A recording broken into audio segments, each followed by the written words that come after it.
live with debt. I did a little survey about that many years ago, and I found out that on average, whatever an individual makes per year, let's say they make 50,000, 60,000, 70,000, 80,000, very commonly, whatever they make a year, 1/10 of that is sitting on their credit card debt. So if they make 50,000 a year, sometimes they got $5,000 worth of debt. Debt is an interesting thing. It has benefits and drawbacks. If you're buying real estate property and you're buying it to rent out or to develop it and sell or rent, uh, you could be buying quality debt. It means as long as you're buying something that is able to go up in value to pay for the debt, then you're getting a positive cash flow out of the debt. And so now you're using other people's money to help you make money. But some people go out and buy things that are consumables that depreciate in value with borrowing money, like a credit card, and they end up getting themselves further in a hole and they get themselves in debt. And it's all based on your hierarchy of values. The hierarchy of your values dictates how you manage your money, and your financial destiny is based on that. So if you have a high value on wealth building, you will probably buy things that go up in value. If you have a low value on wealth building, you will probably buy things that go down in value. It's simple as that. But if you find yourself in debt because you have not had a value on wealth building and have not curtailed the spending and deferred the gratification and allowed your impulse to buy things that you may or may not need to look good in front of the Joneses, if you will, and overextended yourself and didn't go and find creative ways of generating more income and living beneath your means and investing the difference so money can work for you it's being its master, not its slave, then there are some things you can do to get out of debt. So if you got something to write with and write on, I'll outline a few things that'll be helpful to you.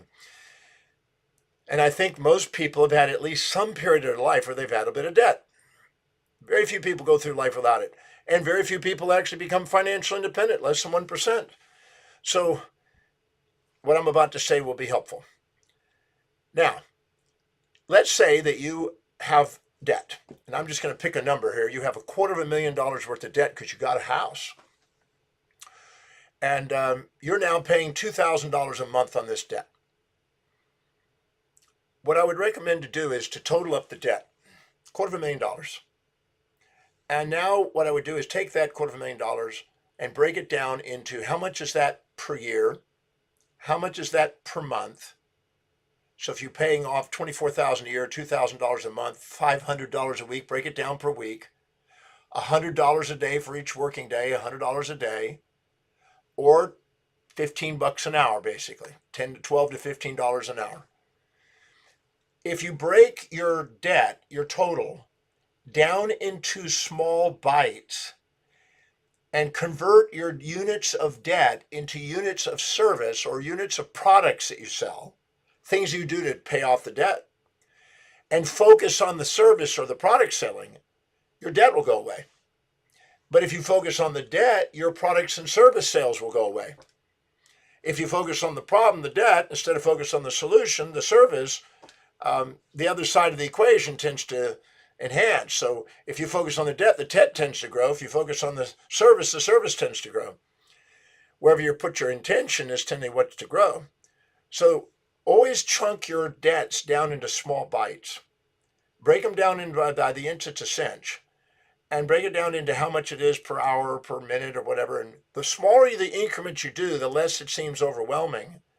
And the more incremental that you pay it, the easier it is to pay off. If you had to pay your taxes that you owe the government each year, if you had to pay that once a year, it's harder than if you're paying it quarterly. And that's why the government asks it for quarterly.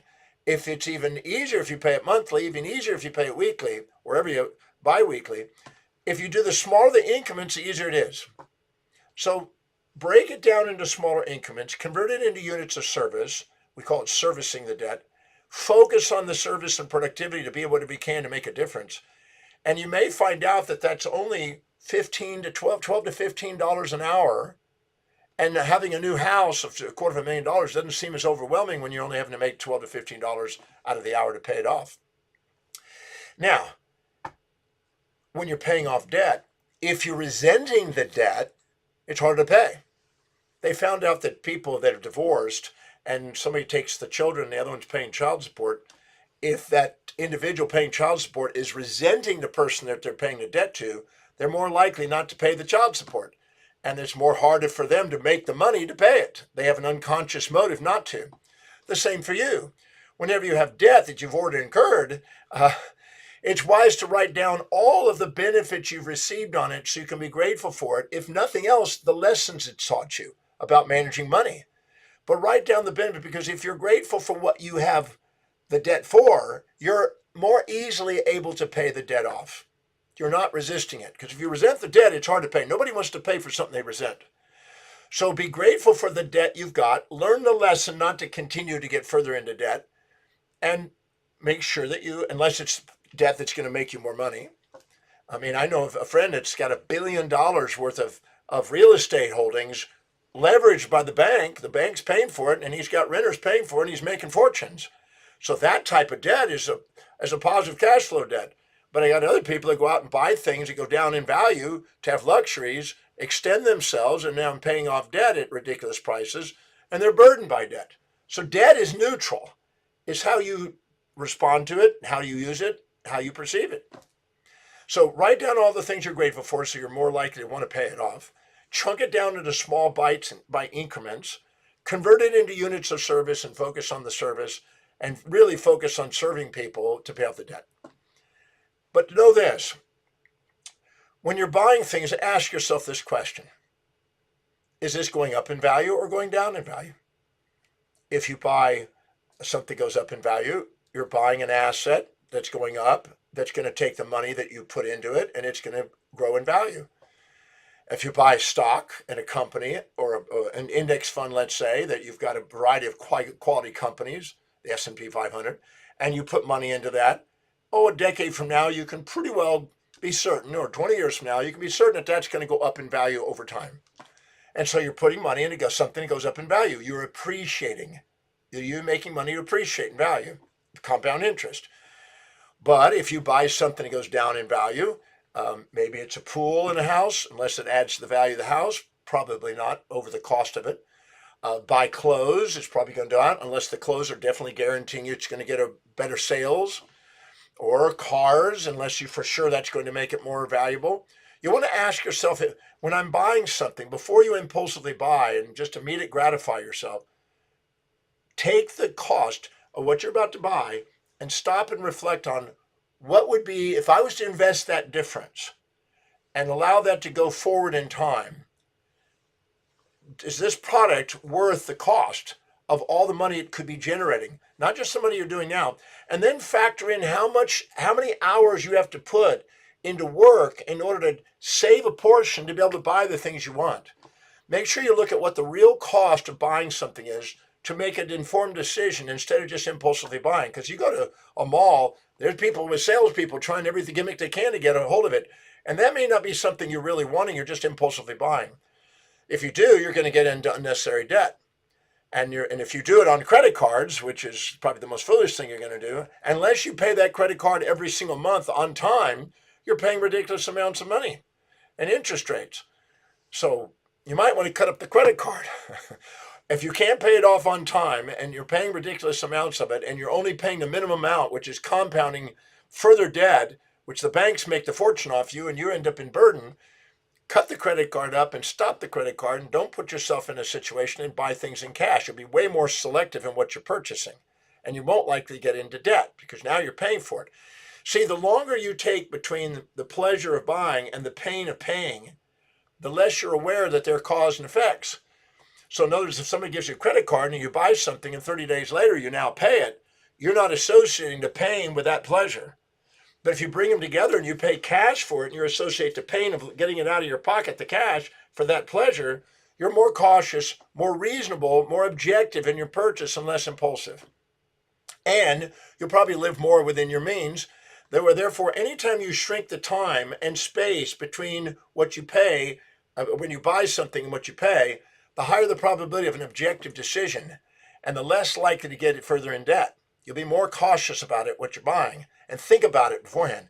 There's systems 1 thinking in the brain, which is the amygdala, and systems 2 thinking in the brain, which is the executive center. The amygdala is an animal behavior, which is survival, and the executive center is a thrival center for humans that are achieving and thriving.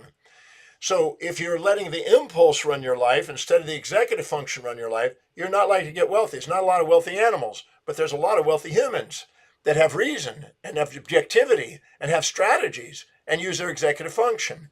They forestall and they delay the gratification. Wealth building is delayed gratification. Debt is immediate gratification. So stop and reflect on what you're spending your money on. That's why in the Breakthrough Experience, the program I do, I basically show people how to live by their highest priorities where they have the highest probably objective. They have the greatest self-worth. They don't value things outside them more than they value themselves. They appreciate them, and they're more selective in when they purchase. They have a lower probability of getting in debt. But if they're impulsive and they're unfulfilled and they're doing low priority things, they're more likely to get in debt. And that's why the poor get poorer and the rich get richer, as they say. But the question is, are you living by priority? In the Breakthrough Experience, I'm showing people how to determine their values, how to prioritize their life, how to increase the probability of self-worth, how to have self-governance, how to defer gratification, have longer space and time horizons, so they're less likely to get in debt and definitely going to get out of debt. But if a person is not fulfilled and inspired by what they do, they've got a lot of judgment, which leaves them empty. As a result of it, they compensate for that by buying things to try to make them feel full. And it's transient at best. You buy something and then you forget about it. A week later, it doesn't give you any feeling. And so there's a difference between having meaning in life and doing something that's a value that makes a difference in people's lives, that serves people, you get compensated for, that produces income, and spending and getting retail therapy and immediate gratification that eventually is short-lived.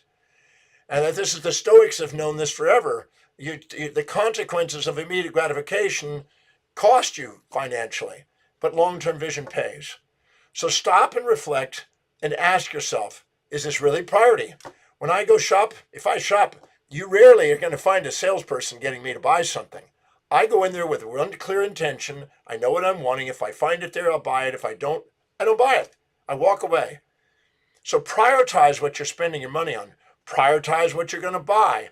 Make sure it's something that goes up in value. Make sure that if you get in debt, it's going to be something that's going to produce more than its cost. Otherwise, you're burdening your life. And the more you do, the less probable you'll have financial freedom and independence in your life. And then stop and reflect about and chunk down all the things you got a debt on and be able to say no. And don't let the comparison of other people, because you get more subjectively biased in your interpretation and more impulsive when you compare your life to other people instead of comparing your own daily actions to your own highest value. In the Demartini method, which is part of the Breakthrough Experience program, I teach people how to dissolve the emotional baggage, all the judgments they have on themselves, which when they're unfulfilled, they have a higher probability of over-consuming, over-buying, over-eating, over-drinking. And when you stop and think about some of the cost that those things offer and how you get further into debt that way, it's time to wake up and basically prioritize your life. If you're not filling your day with high priority actions that inspire you, your day's going to fill up with low priority distractions. Don't. And compulsive, impulsive, immediate gratifying, addictive behaviors, whether it be eating sugar and gaining weight and paying a price, or basically drinking and alcohol, or possibly going out and being a consumer and just shopaholics or whatever. All the holicisms are a result of unfulfilled highest value. So you want to prioritize your life. That's why in the Breakthrough Experience, I teach people how to do that. Because if they don't prioritize their life, they're going to devalue themselves. And when they devalue themselves, they're more vulnerable to other people and other people's brands to get into their life and become a consumer to try to feel better about themselves temporarily, only to find out that they feel worse about themselves 30 days later when they got to pay the debt. So stop and reflect, bring the time and space between purchase and payment together. Really imagine what's the real cost if you invested that difference instead of buying immediate gratification, and you look at how many hours you did. I had a lovely lady that I went to dinner with one time, and she was she had this little purse, this pretty purse. I said, "How much does the purse cost, by the way?" She says it's about $5,700. I said, "Okay, $5,700. Do you mind if I ask you some personal questions?" She said, "Okay." She says, "How much money do you make in a year on average?" She said around 120 to 125, maybe 130 in a good year. I said, "Great. And how much money out of all the years you've been working, 20 years? Yes. How much money do you have to show for that? What's your net worth right now?" And she said, well, I've got about $800 in the bank, but I've got debts. So I'm actually probably, if I had to pay off those debts, I'd be in zero. I said, so you have not really saved anything, or if you have, maybe 1% of your money all these years or less. She goes, yeah. I said, so at 1%, if you pay $5,700, what's 1% to have that? 1% of 5,000, that's 100 times, that's $500,000. Does that mean you had to earn $500,000 in 4 or 5 years in order to get this purse? And she goes, wow, I never thought about that. But yes, I've been putting it on layaway getting this purse. I said, so you're never having money working for you? You're always working for money all your life just to buy a purse? That's a very depreciable thing. She says, well, yeah, but she says, I think it's going to help me get a wealthy man. I said, well, that's fine if that's going to do it. Has it succeeded in 20 years? She goes, not yet. And I said, okay, you might want to go in. If you were to put that $5,000 in there or $6,000 with all the cost and the interest rates on there and invested that each year or every few years when you're buying a purse, you might consider that you might become the wealthy person, and that increases the probability of getting a wealthy guy. A wealthy guy understands money and is not likely to buy something that's going to cost. He's want to buy something that goes up in value. And so I made her stop and reflect on it. And then a couple of weeks later, she sent me a little email, a brief one, basically says, I've opened up a savings program and I've stopped and I've reflected and I'm looking at the cost of what it's paying me and how much I had to do in order to buy that before I buy. And I thought about that and I realized, what am I doing that for? Am I trying to impress somebody? And if so, am I actually getting myself in debt impressing people? Made her stop and reflect. It got to her and she decided to do a savings program and really start letting her money work for her. She realized that if she was to do this another 10 or 20 years and she didn't run into the guy, she'd be in deep poop, as they say. So she stopped and reflected on that. And then I told her that if you have more assets, you're more valuable to a guy. A guy is not necessarily interested in somebody that's going to be a cost. It's interested in somebody that's going to be respectfully manage your money with them. So you stop and reflect on that and use your money wisely. If you work hard for your money, wiser to go and see how you can earn more income, try to live beneath live beneath the cost, try to save and invest the difference so you get ahead financially so your money is starting to work for you as you're the master and not the slave of it, instead of it, it's working for you instead of you working for it all your life. But if you get and find yourself in debt, just break it down into small bites. Be grateful for what you learned from it and what you did get from it. Stop and reflect. Is this really the wisest purchase? Is it really producing? Don't lie to yourself. Don't let impulse buying decide. Really look at the outcome. Be honest with your outcome. If it's producing something that's advancing your life, bringing true fulfillment, not just immediate gratification and social, prestige in a minute, with further debts and anxieties and fears and sleepless nights, then great. But be honest with yourself. If you're not honest with yourself, you're probably going to be an impulsive following the herd. And you got to realize most people, 99% of the population, does not have financial independence. There's less than 1% that become the Nobel Prize winners, 1% that become the financial independenters. It's less than 1% that actually become the great leaders in field. Stop and reflect. Where do you want to play in the game of life? It's up to you. There's no rules. There's no one's going to make you right or wrong if you do or don't. But don't bitch about the debt and the burden of the debt if you keep putting yourself into it. If you're not living beneath your means and going and figuring out a way to producing more and serving more and making a difference in people's lives more and meeting demands and filling that, which is more fulfilling than buying something, I promise you, then you're probably going to end up having immediate gratification, fill up a house. And by the way, 1/4 of a house, between 1/5 and 1/4 of a house is just storage of stuff that goes down in value. So let's just take that second. Imagine you buy a house that's $250,000 or $500,000. Let's say $500,000. That's pretty standard today. A $500,000 house or $250,000 house. A quarter of that is space that you're putting depreciables in. So that means you're paying, if let's say you pay $400,000 for the house, split the difference, $400,000, a quarter of that is $100,000. $100,000 plus the mortgage, that's $300,000 you paid to store stuff that was going down in value. Think about that. Clothes that you don't wear that just fill up a closet, and garage that once you parked your car in, but after a while you can't because you got so much stuff in it. Pantries and storage areas, it just fills up with stuff, all of which sits there and doesn't get used, could be sold probably. this depreciating value, and you're paying a mortgage on things that are appreciating and wondering why you're having struggles financially. Stop and reflect and really do an honest evaluation of how do you spend your money. The hierarchy of your values dictates your destiny, dictates your financial destiny. If you don't have a value in wealth building, you probably won't. If you do have a value in wealth building, you'll probably selectively buy things that go up in value, not down in value. I promise you that's worth reflecting on, because don't bitch about other people getting you in debt and everything else. It's not that. Or the cost of living. It's a cost that you're choosing to live. There's a difference. And yes, there's inflation. Yes, there's things that definitely make it challenging for many people. But the people that know how to manage their money always take whatever's happening in their environment and using it to their advantage. And they reflect and stop and think, is this an asset or a liability? Most people don't know the difference. They just go and buy something. Is this going to make you go up in value and your life up in value and your wealth up in value? Great. Then invest in it. If it doesn't, stop and reflect. Is this really that important? Is this long-term cost worth this effect?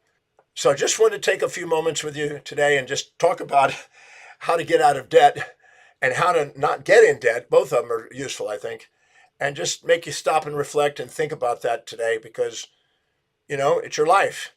And money is a pretty important aspect of life. You don't get much done without spending money to do it. You want an education, it takes money. You want to go out and dinner, it takes money. You want to go have a house, it takes money. You want to transport, it takes money. So the way you manage money is stopping and reflecting and looking at that. The way you manage it is important. So pay attention to what you're spending your money on. Do a real inventory, do a real budget, find out what's really true, what's really important, and give yourself permission to live wisely, not impulsively. And don't worry about other people's opinion about you, because the ones that actually are wisely and simply and moderately living and investing the difference, eventually they have a crescendoed life and everybody else then looks up to them for their life. But if not, you'd be surprised how many people in society that have a big house and lots of cars and all that, but they're in debt. I had a guy he made $6.29 million in a year, and he was a doctor. And he asked me to consult for him. And I did a consultation with him. And he said, I'm in debt. I got to borrow money to pay taxes.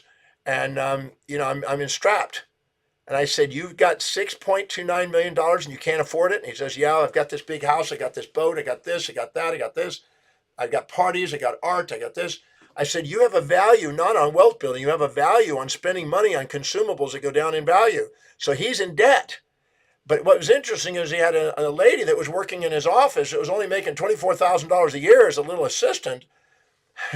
And then she was saving 20%, $400 a month out of her check. Now that's the difference. It's not it's not how much money you make, it's how you manage what you make, and the hierarchy of your values dictates how you manage it.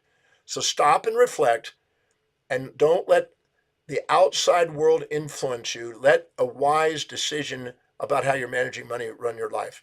Because if not, you're going to basically be bitching about your credit card bills and your debts and be burdened by that, and it's totally unnecessary. So break it down, chunk it down, turn it into service, focus on service, be grateful for that, the lesson it's given you, then make a decision between what's priority and what's not, and make sure you get quality debt, not debt that puts you further in the hole. Anyway, that's my message for the day, and make it to the breakthrough experience. In the breakthrough experience, I'm certain that if you go through the Demartini method and do the method on yourself and start to have a higher self-worth, you will manage money more wisely. You will also decrease the probability of having all the emotional burdens that come with the debt and allow you to manage your life more efficiently. Because a managed mind, a wise mind, makes a wise life. So look forward to seeing you there, and I'll see you next week at this next little presentation, and have a fantastic time resolving your debt and wisely managing